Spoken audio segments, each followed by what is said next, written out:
This is Your Fault for Listening, audio version of the Your Fault for Watching podcast on the Motherfucker What's Wrong With You network. This is Fearlessly Filthy Fridays. I'm with Count Hopkins Jr. What's up, world? My partner in crime, former Marine. But now that people are attacking veterans, I guess we're all Marines again. Yes. Well, if you mess with some military persons that have passed away or are dead, and you just activated every veteran to get loud against you Nazi bitches. How's that? Yes. Veterans against Nazi bitches. That could be the title of this. We do Veterans against Trump. First topic. What do you want to do? You choose. Oh, I want to talk about how they took. They're trying to erase the history of a fantastic Army soldier. His name is Charles Calvin Rogers. Charles Calvin Rogers. What's rank? What service? He retired as a 3-star general, major general. Okay. Right. As a lieutenant colonel in Vietnam, he was awarded the Medal of Honor. Right. They were outside of Laos in Cambodia, which right away tells you they were doing special ops because in 1968 we didn't admit to being in Laos. They shouldn't have been there, but they're there anyway. He was in command of a artillery battery of 300 men. At night, they had 3 different raids from the Viet Cong to try to take over this place. Through machine gun fire and grenades and explosions, this man was wounded multiple times, but rallied his troops to repel these guys on 3 separate occasions. The last occasion, he had actually he had a rocket launch at him, tore up his leg, split the right leg down from the knee to the ankle, and blew out the back part of his calf. Yikes. But he was still running around laying down machine gun fire. Him and a sergeant major named Ira Whitaker repelled guys who were Viet Cong sappers climbing on top of the howitzer, the M90. What's a zapper? Sapper, those are like their version of special forces. Okay. Like kamikaze guys. They're willing to die to get their mission done. Okay. And this man was loading artillery into this howitzer as the other guy was repelling and shooting these fools down. And he's still loading ordnance yes. with one leg? With one leg. Right? Okay. That's okay. Until he couldn't move no more. And he just sat there with a machine gun and held people off. Wow. The last wave. Okay. When they finished and the daylight came, hundreds of Viet Cong spread out everywhere. Everywhere. They couldn't walk 2 feet without stepping on somebody. This man got the Medal of Honor for it. Out of 300 people on this fire base, 12 died, 68 were wounded. The 12 who died also got Medals of Honor, but only one of them survived. That was him. Wow. That was him. But if you were to go to the website, there's nothing written down about this man because they erased it. On Tuesday or this week? This week, yes. Okay. It says when you see, here's the thing: you erase his history, then it's easier for you to take his body out of Arlington. Okay, listen here, vampire hunters. Don't let these fools erase our history. Don't let them erase anybody's history. No, and the thing about it, if they want to make sure it's all meritorious and it's not race-based, just eliminate the word black. You call them this soldier, that airman, those sailors, them Marines. Right. You leave it at that. You don't no one in the Marines ever called themselves a black Marine. No. I never heard anybody say that. No. I never heard. But when I was on the ship, I never heard anybody call themselves a black because sailor. These fools are colorblind. Well, first of all, military persons volunteer. Yes. There's no DEI. Unless it's a draft situation, which we don't have anymore. No. So there's no DEI in the military. There's no DEI when you're a volunteer. You volunteered, and then either you rise or fall through the ranks of the service. Yes. Because it's your actions. That's right. Period. Ain't no one's like, listen, we need to have 3 more black generals. No one's ever done that. No one, never. And no one's ever said, look here, I'm going to be in this foxhole. I just want I just want Latinos. Who does that? You don't even think about that. You went through boot camp together. You went through training school together. You went through a person in charge of you that is dumber than you, Yep. messing with you on the regular together. Oh, and that you and your knuckleheads come up, and then either you get promoted above them or one of them gets promoted above you. And now you got to listen to a guy, even though you know he was a knucklehead 5 days ago. But now he's in charge. Right. And if he's cool, y'all are cool. If he's cool, y'all are cool. And you got a good time until wartime. Exactly. You do your training. You do your McCrest humps. No. You do your inspections. You get your stuff done. Because of this craziness that's happening, yes, I did me a little research. Okay. There's a man I served with when I was in Tennessee, one of my first A school. He was a sergeant. You said you were going. You said you were going to look up yourself yesterday. I did, but I didn't want to look up myself because I'll be pissed off if I don't find me. You don't need to have those negative chemicals coursing through your veins. No. There's not enough whiskey in the world to tame that fucking monster. Right. No, my friend Dwayne E. Reynolds. What's his name? Dwayne E. Reynolds. Dwayne E. Reynolds. Sergeant in 1983. Marine Corps. During the Grenada invasion. Okay. He made Marine Corps history. He made Marine Corps history by calling in the airstrike on his credit card. He called in an airstrike on his credit card. The scene from Heartbreak Ridge. Okay. Where Stitch Jones had to call in the airstrike from North Carolina. That was your friend. That was my friend. When he was a lance corporal. Got promoted to corporal, got promoted to sergeant. He left infantry, came over to the air wing. Wow. Right? I looked him up. He's fucking gone. They erased him? He's fucking gone. Okay, that was the first time you used profanity, so you kind of really mean that, and you barely got the words out, so you're pretty pissed right now. Yes, I am. Okay, so they erased your friend who was in the Heartbreak Ridge movie, so it seems like to me, if his actions were immortalized in a movie that has Clint Eastwood in it, then it seems to be easy. It would be easy to, well, Clint Eastwood's, he was the one with the chair during the Obama years, right? Yes. He's alive, right? Yeah, Clint Eastwood's alive. So Clint Eastwood would not appreciate them erasing the Marine. No. So we get a hold of Clint Eastwood, maybe get it through Nicolas Cage or whoever else, that we could figure it out, and we talk to Clint Eastwood. Yeah, absolutely, because that's some bullshit. It is. It's some garbage. bullshit. It's garbage. Who was the director of that movie? Who else is it? Mario Van Peebles. That might be who would have got contact. Yes. That might be easier to get to him than Clint Eastwood even. Yeah. Mario. Anyway, this is all over the place, but this is the Your Fault for Listening podcast. We are currently inside the Distant Worlds Coffee House. Come on down, have the TARDIS. Yes, or get the Princess Leia. Great coffee, great food. Love this place. I'm coming back. We will be back. We'll be back here next Friday, February 28th, 5 to 8 p.m. for the Focus on the Funny Laughter Academy comedy workshop. Find out the particulars to start. Maybe there'll be some comedians and you'll be able to see comedians live and in person work on jokes that the other comedians haven't heard yet. Yes. When we're funny, we're funny. When we're not funny, we're hilarious. Come on down. You're right. The funniest stuff is with the world never really sees the funniest stuff that the comedians do. Never.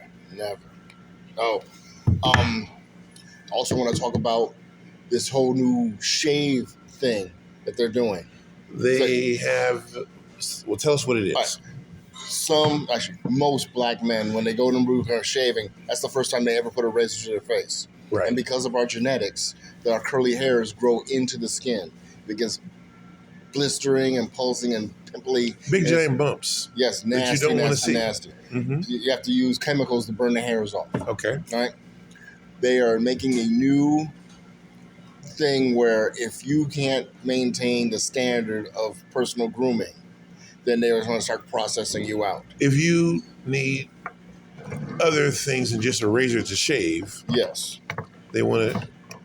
Mostly it's like Nair or what's that stuff called? Well, magic thing. Magic shave. Magic shave. Yes, and it's just basically a chemical to burn the hair follicles out of your face. How often do you shave?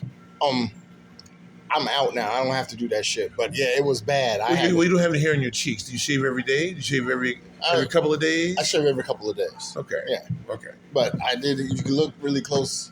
You can see the I scarring. don't need to be looking really close at your neck count. Yeah, you can see the scarring because it was bad for me too. Yes. Yes. You have you have bump scars. Yes. It took me 20 years to get it to look as good as it is right now. Yes. You have scars on your neck. Looks like you had to pop something previously. Now, but see, a close shave doesn't make you be less effective in the field. No. Never. As long as your trigger finger works and you can listen and you're not a knucklehead, they can use you. Okay. All right. But here's the thing. If they can't get you straight within a month, they process you out with this thing called incompatible for service. So someone could have been in the service for 15 years. Yes. Here comes Hex Staff or whatever his name is. Mm-hmm. And Punk ass. And now all of a Pete sudden, punk because ass. he can't shave the way somebody else wants you to shave, your retirement is in jeopardy. Yes. All the money that was spent to train you is out the window. Is invalid now and wasted. But here's the thing. Here's the thing about incompatible for service.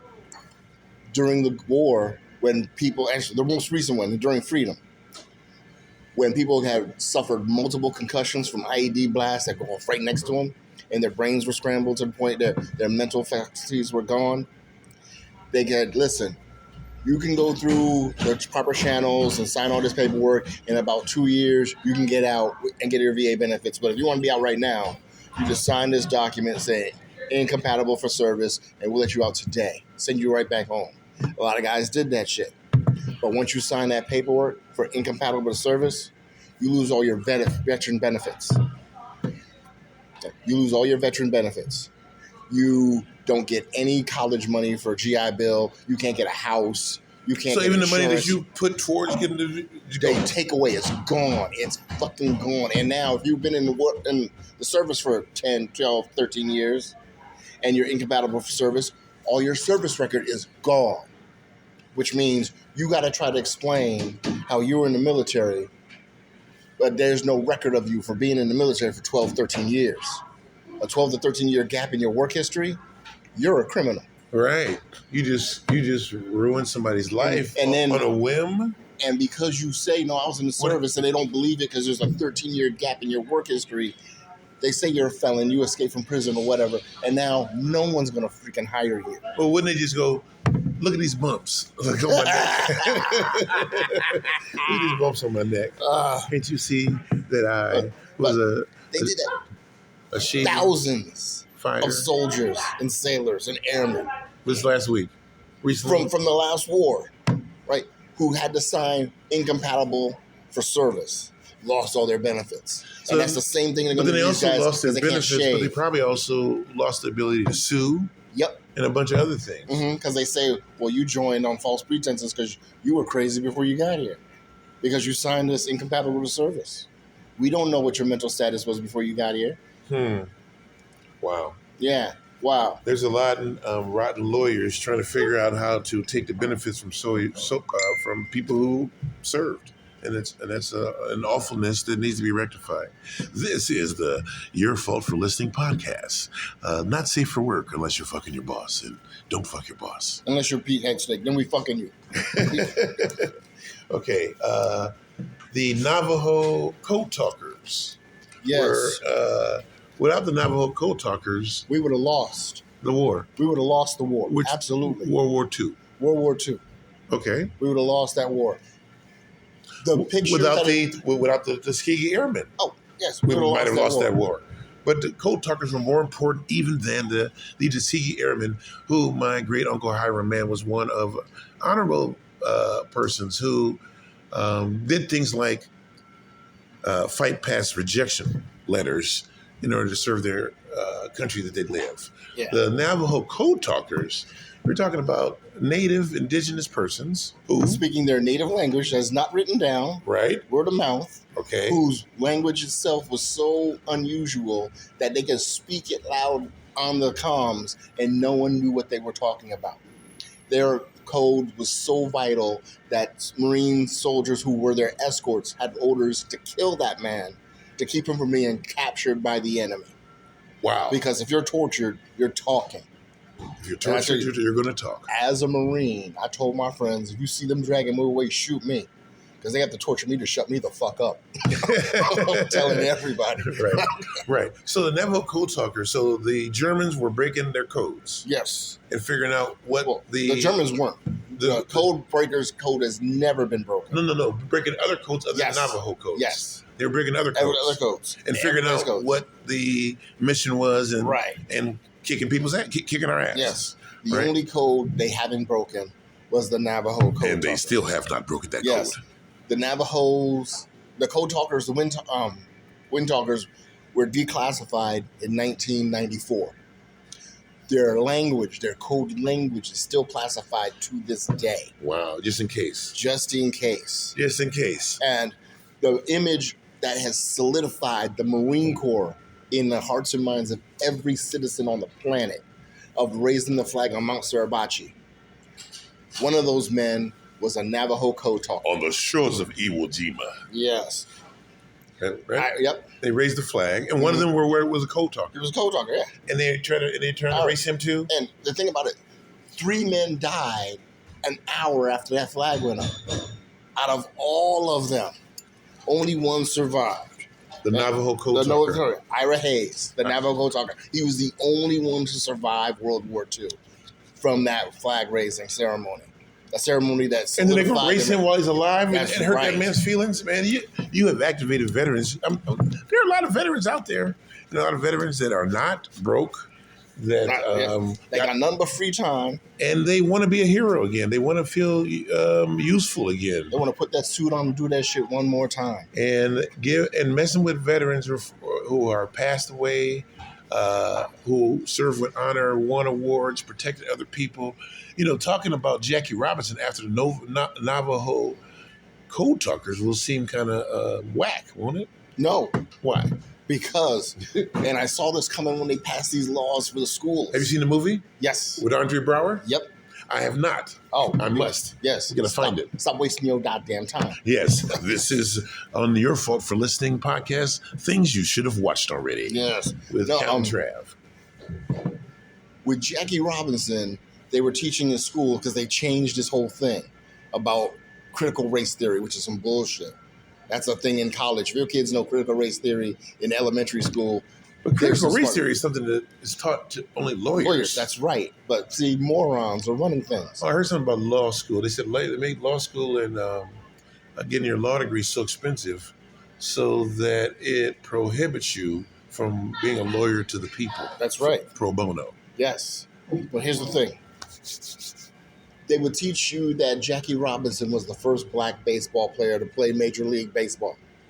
But they will not let you learn why he was the first black baseball player in Major League Baseball. He was selected. He wasn't the best baseball player of the Negro Leagues. No, he was not. By far, he was not the best player. No. He was the one they knew had been in the military and would be able to follow orders. That's right. Or potentially would follow orders. That's right. And just wouldn't run into the stands whooping somebody's ass for calling him out of his name. If you can't teach somebody why such and such a person was in the position they were, right, that makes it easier for you to erase why they were there to begin with. If I can't tell your history, you don't exist. If you don't exist, I can just wipe you away. So they erased Jackie Robinson from the history and like the Army side or something? Yes. And his entire military record has been scrubbed. But such uproar, they put it back. Yes. Okay. Because everybody learned this stuff. Think about it. You're attacking baseball fans. You're attacking. But it was the military persons were the ones that were saying that. This is before baseball. Oh, yeah. But here's the thing. They're trying to make it so contemporary people don't see their grandma or their pop in history books. You know, the little girl who was taken to the school in Little Rock, Arkansas. Yes. Right? Yes. To be the first one, guarded by the troops to go to school. Yes. She's only 10 years older than me. Okay. Exactly. Her picture is in the history books. All those kids who were taunting her and threatening her, their pictures are in those very same history books. So now they're not letting those history books be put in schools. Right. Because how are you going to defend Nana from being a shit to somebody who just wanted to learn. I don't know. You can't defend that. I don't know. And these fools who are in charge, that's their amount. That's their mom. That's their dad. That's their pop. Right. That's their mima. Their granny. Mm-hmm. Their grandma. Yeah. Their granddaddy. Yeah. Their grandpappy. That's the great grandpa. That little kid who was eating boogers in the White House, Oval Office, wiping his snots on the Resolute desk, telling Trump that he's not the president. Exactly. Well, what about the fact that military persons are actually, yes, they are in the charge of the president, but they are only responsible to the Constitution. That's true. Okay. Military persons are supposed to take out, in some way, shape, or form, arrest all persons that are involved. Oh, I told you, like, when I got pulled over by the cops, they asked me to do shit, and I said I don't have to do that, and he said, "Well, you're a Marine, you should know how to follow orders." Okay. And I said, "What kind of moron blindly follows orders?" Exactly. I don't have to do that. That's not constitutional. That's not even moral. They want me to shoot some little kid. I ain't do it. Because I'm not going to shoot some little kid who's just walking down the street with his goats. Well, first of all, why would anybody want that? First of all, I wouldn't even want to be the person that told somebody to shoot a little kid. Yeah. I mean, that would bother me for the rest of my life. You know the type of people that are in the military. Godzilla. You know that. I hated them fools too, but I wouldn't let them push me around. Right. Yeah. I just figure, well, Hopkins, you don't follow orders. You're gonna be in the brig. I said, fine, I'll be in the brig, not doing that. Exactly. Yeah. That's what you need to do. Then you go do that. I'll be in the brig chilling. If you want to put in your memory the shooting of a child and keep that in your head for the rest of your life, knock yourself out. Yeah. I don't want to be around nobody doing some shit like that, or even to consider that's a good idea. There was a post this morning that said that if you have a problem with a teacher posting a poster that says everyone is welcome here, then you don't ever need to be around kids at all. And we need to check your past, because you might need to be prosecuted for things you've done previously if you are talking things like that. And I'm over here trying not to cuss, but I really do want to say motherfucker a couple of times. Oh. Because these motherfuckers are rotten. I'll say it for you. Thank you. Fuck them motherfuckers. Motherfucker, what's wrong with you? MFWWY Network. This is the MF. Motherfucker, what's wrong with you? Okay, I don't want to hold you up too long. Like I can't even see how long it's been going. 1501. All right. Let's see here. What else? Anything else? So, I was thinking about some science. Science? Yes. This is Science Monday on Your Fault for Listening. It's freaky, kind of like pseudoscience science. Pseudoscience Monday. Yes. Okay. What do you got for us on Pseudoscience Monday? Time travel. Time travel. Okay. John Titor. Who? John Titor. John Titor. Titor. Who is this? In 2004. Okay. He was on Coast to Coast, talking about how he was a time traveler from the year 2038, going back in time to get a piece of computer equipment that they needed to keep from having a second Y2K event. Well, they didn't even have a first one. Nothing really happened. See, that's the thing. He did it before. See, when he goes back in time, time is not solid. And the closer you go back to your timeline, the more you shift things around.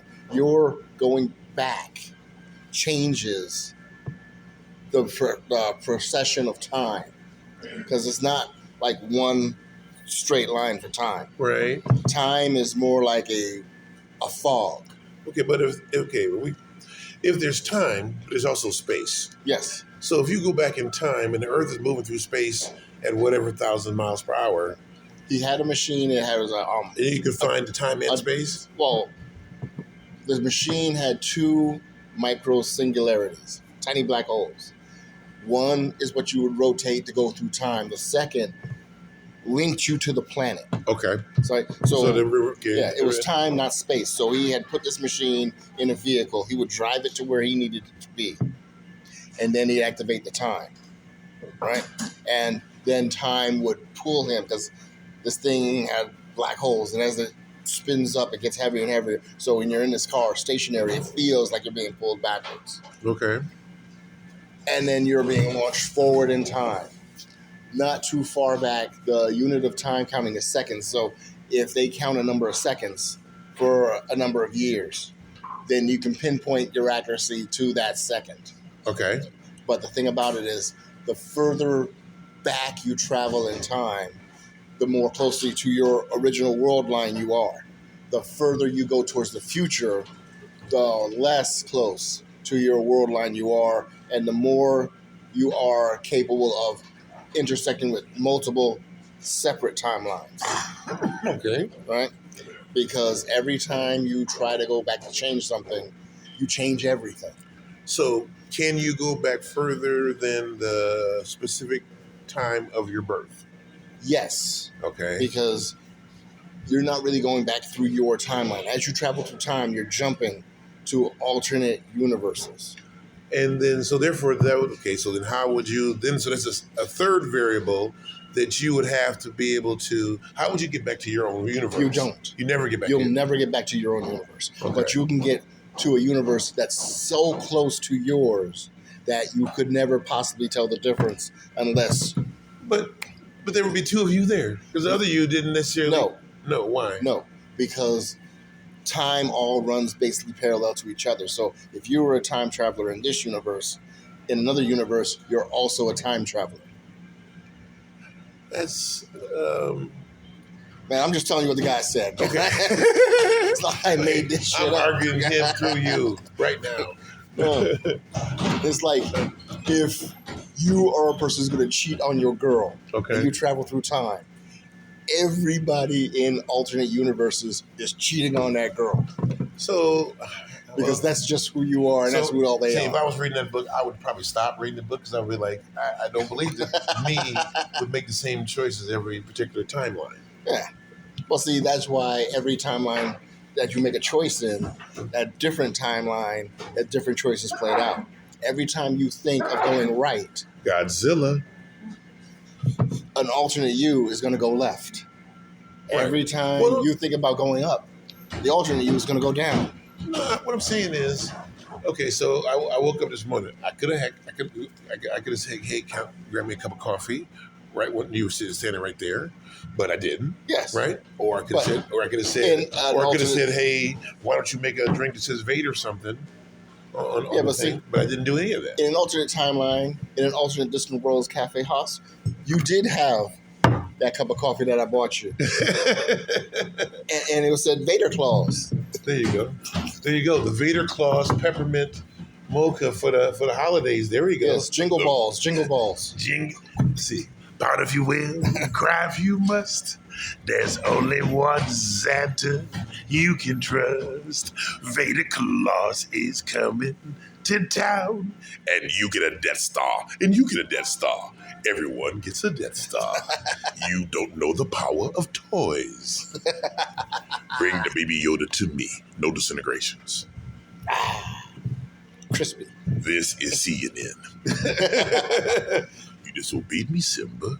You deliberately disobeyed me. Shout out to the recently late, great James Earl Jones. Yes. Here. Okay. We do this often on the phone. We haven't done it on the podcast yet. What movie would you like to see replace the main two stars with Eddie Murphy and Jim Carrey? Oh. Going for the past. Okay. Jim Carrey, Eddie Murphy movie. Making a remake. Oh. Of? Man.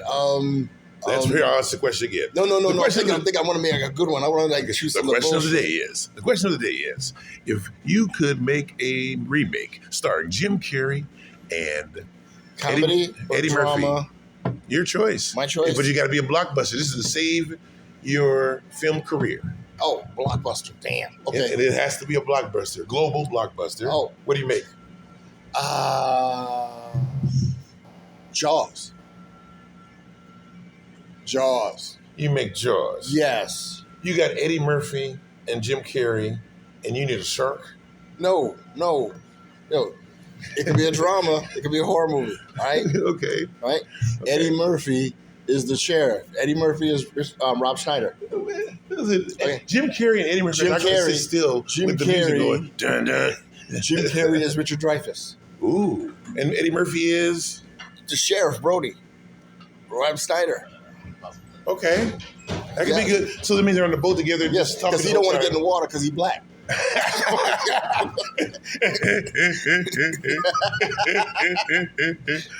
can't even get in the water. That's right. And Danny DeVito would be Quint. Oh, damn. That's beautiful. Okay. All right. Okay. I got to do one. Got to do one we haven't done before. I got to think of Eddie Murphy and Jim Carrey in a movie. Oh, I got it. Eddie Murphy and Jim Carrey replaced Sidney Poitier and Bill Cosby. Oh, yes. In a piece of the action. Oh. And I'll play the voice of James Earl Jones over the phone. Okay. How's that? That's nice. That's nice. Right? Because in the scene, the first scene of the movie is like, one of the early scenes of the movie is Sidney Poitier and Bill Cosby in a hotel room together. They don't know each other. Mm-hmm. And James Earl Jones is talking to one of them, and he just goes, put the other one on the phone. and they actually stole that in Sneakers, I think. Yes. And that's why that is. That's why That's why James Earl Jones on the phone. It's a caper. Yeah. It's a caper movie. Yeah. Put the other one on the phone now. Okay. All right. Contemplate this on the Tree of Woe. Eddie Murphy, Jim Carrey, yes, Cool Hand Luke. Ooh, that could be good. That could be real good. Eddie Murphy, Jim Carrey, Philadelphia. Ooh. Ooh. How about that? And Eddie would have to be Tom Hanks. Eddie is Tom Hanks and let Jim Carrey be the lawyer? Yes, let Jim Carrey be Denzel Washington. That would be good. Oh, yeah. That's juicy. Ooh, man. Okay. Because they both can do it. Right. Okay. Eddie Murphy, Jim Carrey, Face Off. Oh.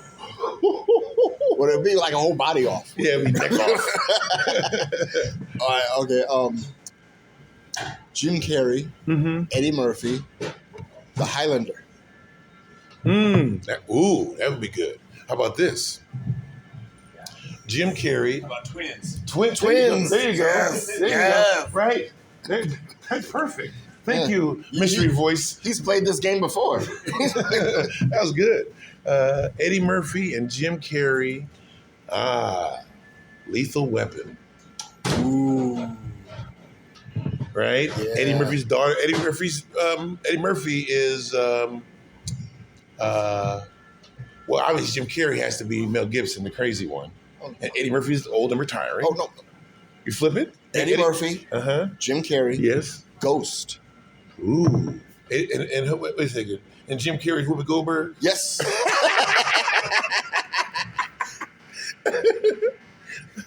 Okay. You see them like slow dancing together because he's trying to connect with the woman and then, get off me. Okay. I got one for you. Here we go. You ready for this one? Eddie Murphy and Jim Carrey in The Fish to Save Pittsburgh. Jim Carrey is Jonathan Winters and Eddie Murphy is Stockard Channing. Oh.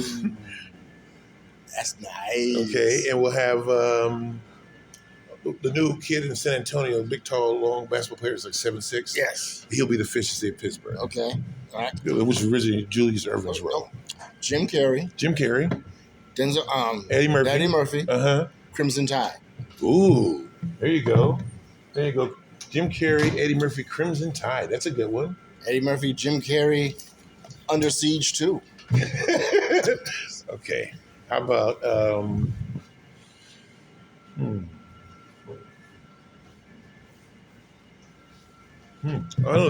like the Jim Carrey, Eddie Murphy movie idea. Yes. Okay. So how about this? Let's switch it up and let's go Samuel Jackson. Samuel Jackson and give me somebody a Caucasian female. Caucasian female. They're gonna replace people in movies. Okay, Samuel Jackson and what is her name? She was in Zero Dark 30.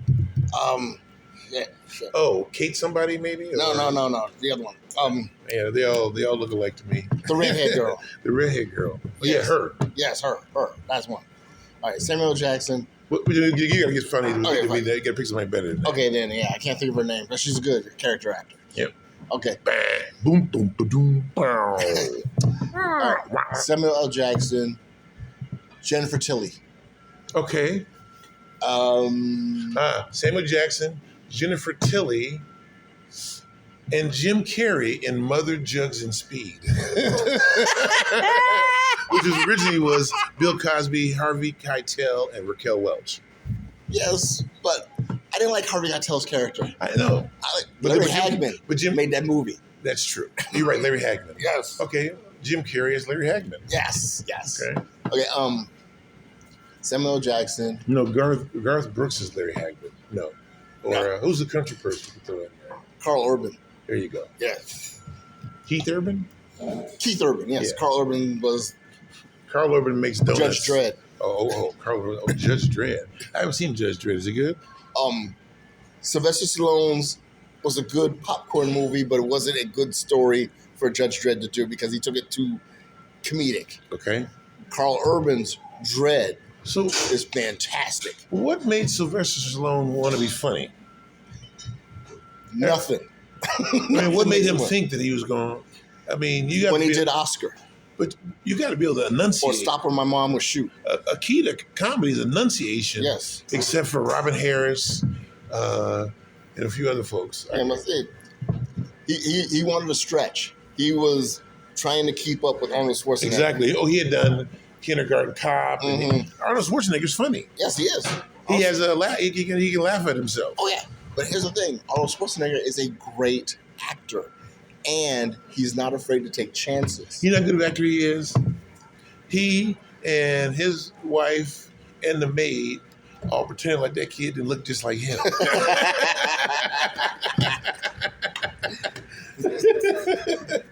That's right. Right? You get that Schwarzenegger skull. Arnold Schwarzenegger did two great serious movies. One was Collateral Damage. Okay. Right. And the other one? The other one, Maggie. It's called Maggie. Yes. This is Your Fault for Listening Movies You Should Have Watched Already. Yes. Maggie with Arnold Schwarzenegger. What's it about? It's about a near future time. There's a virus that people are getting, and it turns you into zombies. Spoiler alert. Right. His daughter, played by Abigail Breslin, another great actress, has this virus. The government could come to your house, take the baby away, and you never see it again. Or you can pop in before she changes. You can shoot your child. You can shoot your child, or the government come take your child away. But every second of life is precious. So he's not going to do any of that until there's nothing left of his little baby girl in there. And it's just zombie. So he's... Until my baby's full zombie. Yeah, that's my baby. That's my and baby. Ain't nobody touching her. Ain't nobody touching my baby. That's right. That's my baby. And it's freaking awesome. Okay. All the ups and downs. That sounds like a good movie. Yes. Right there, It takes... It's not hours, but it's like days before she... so where is this movie located, if you know? If you don't know. Prime Video. It's on Prime Video? It's on Prime Video. On Amazon Prime. Yes. Okay. And Collateral Damage is about a firefighter whose wife died in a plane crash that was completely preventable if the airline would actually did the upkeep and fix the planes. You know what? I watched that. You told me to watch that. I started watching that, and it's good. Yes, it is. It's really good. It's good. Schwarzenegger is playing a role where, you're sitting there, you're waiting for him to start whooping somebody's ass, but it's the motion in his face, the angle, the cinematography, and that's the thing. Most people don't think that these muscle-bound guys can do that. They fit he did a wonderful job. box. I didn't think he could do it. Shit. But see, that's why Arnold is a great actor. That's why Dave Bautista is a great actor. I like True Romance. That's why John Cena is a great from actor. the theater. And that's why Dwayne "The Rock" Johnson ain't gonna do shit but crappy Disney movies. because he can't be a great actor. Step outside himself and be the character, because The Rock has to be The Rock. You know what? I bet he will. When he's too damn old, yeah, I bet he will. Yeah. When everything dries up, he's only made one great movie where he got to act. Which was that? Which was Pain and Gain. I haven't seen it. Pain and Gain is a true story about these guys who wanted to open up a gym and did shady ass shit to do it. So it's The Rock. Yeah. It's Mark Wahlberg. It's a couple other weightlifting dudes, and it was done by what's his face? I have a question for you, Michael Bay. And Michael Bay movies, you can't go wrong with a Michael Bay movie. The question of the day is: if there was a substance you could take or rub on your elbow, and it gave you the comedic powers combined of George Carlin, Red Fox, and Franklin Ajay, would you do it? Man, I'm not doing no cocaine with you. I don't stop asking me. The answer is no. I don't think cocaine really helps comedy. I really don't. Well, apparently to Rich and George and the red, it don't hurt. And the red, it don't. Well, yes, that's true. Only if you catch yourself on fire, right?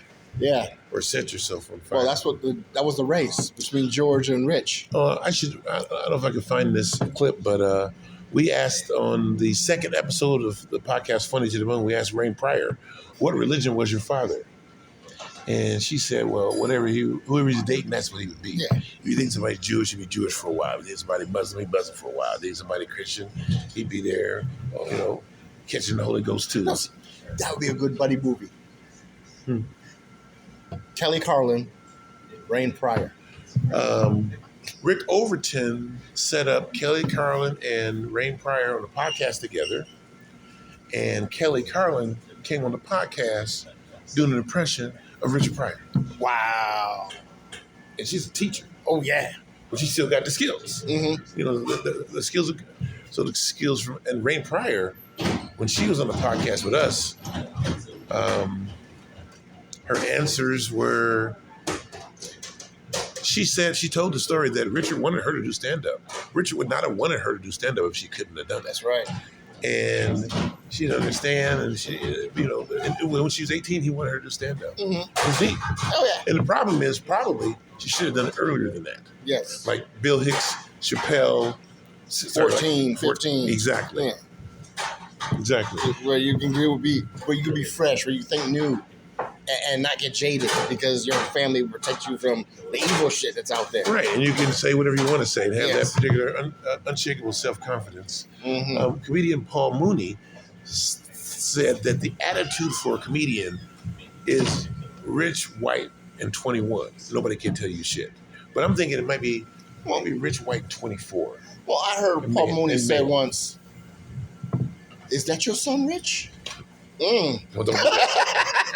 I gotta erase that out of here because I'm friends with Paul Mooney's son. I gotta leave it in now because it's true. Let's not be friends with each other. Is that your son, Rich? Damn. Well, on the roast of Richard Pryor, on the Richard Pryor roast. Oh yeah.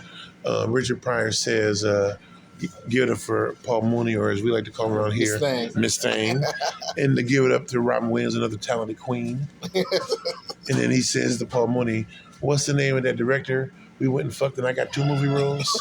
And I was like, that's how Hollywood works? Yes. If Richard Pryor, the greatest, maybe arguably the greatest comedian of all time, but the greatest comedy influence other than Red Fox probably, or Bill Cosby, or George Carlin, in order for him to get a movie role, he had to fuck a director with Paul Mooney. They had to tag team a director for Richard Pryor to get 2 movie roles. That means that nobody in Hollywood is not on the casting couch except Stevie Wonder. Or nepotism. Well, no, that means that all those Uptown Saturday Night movies were made because Rich got Sydney on that couch. Now, Jaguar Wright, the one who was calling out P. Diddy and everybody, she called out Sydney. Oh, And said that Sydney was the one that was doing stuff he should have been doing.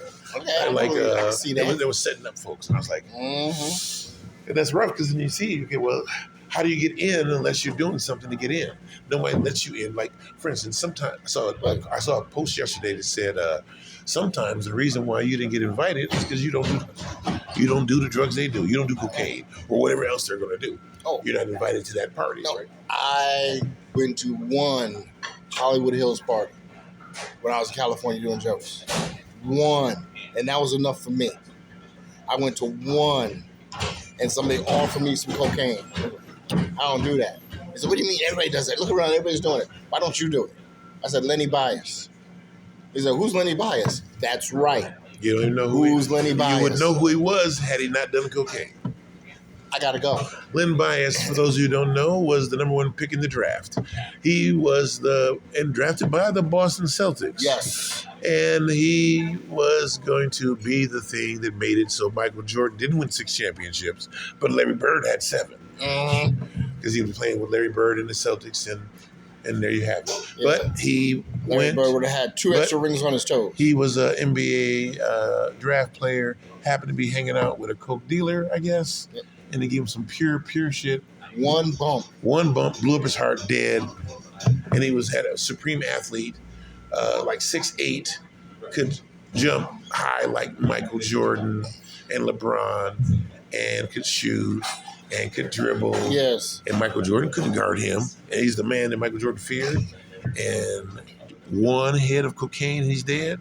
Almost like Michael made a phone call. Now, George Carlin did say, I thought that too. George Carlin did say in an interview that he wishes his entire 20-year time of doing cocaine instead had just been one crazy summer. Oh, yeah. Okay. Yeah, me too. And I actually had a crazy summer, but that's for another future podcast. This has been Your Fault for Listening, the simulcast with the Laughter Academy, Science Monday, inside the Distant Worlds Coffee House on 65th and Roosevelt in Seattle. That's right, Seattle, where weed is legal and marriage is equal. This is Your Fault for Listening. Thank you. Thank you. That was pretty tight. I haven't raced to cut it off yet, but that was good. That was really good.